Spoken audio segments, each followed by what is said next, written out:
Good morning, ladies and gentlemen. My name is Charles I. Halt. In 1991, I retired from the U.S. Air Force as a colonel. I was base commander at two large military installations, and at the time of my retirement was Director of Inspections Directorate for the DoD Inspector General.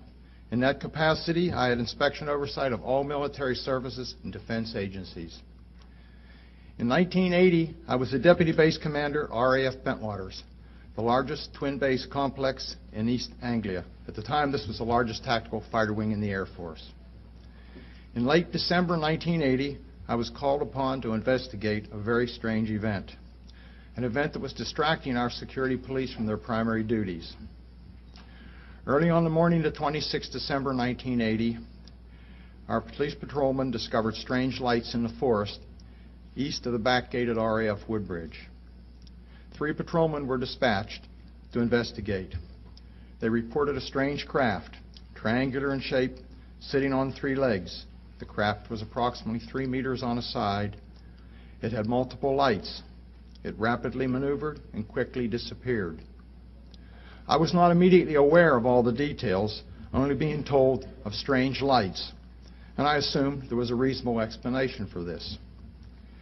2 nights later, at the family Christmas party, I was interrupted by the on-duty police commander. He told of strange events and said it was back. Since my boss had to present awards, I was tasked to go out and investigate. I fully expected to find an explanation.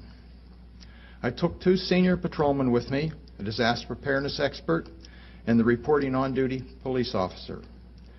At the site, we found 3 1.5-inch indentations, triangular in pattern. Now today I have a plaster cast of one of those 3 indentations. And as you can see, it's about 1.5 inches, maybe 2 inches deep, and about 9 inches across. An interesting point is that the forest floor there was very hard-packed sand. In order to make 3 impressions of this nature, it would have had to have been a very heavy object. We discovered mild radiation and evidence of broken branches on the trees. We suddenly observed a very bright red-orange object. It was oval and with a black center. It reminded me of an eye, and it appeared to be winking or blinking. It maneuvered horizontally through the trees with an occasional vertical movement. When approached, it receded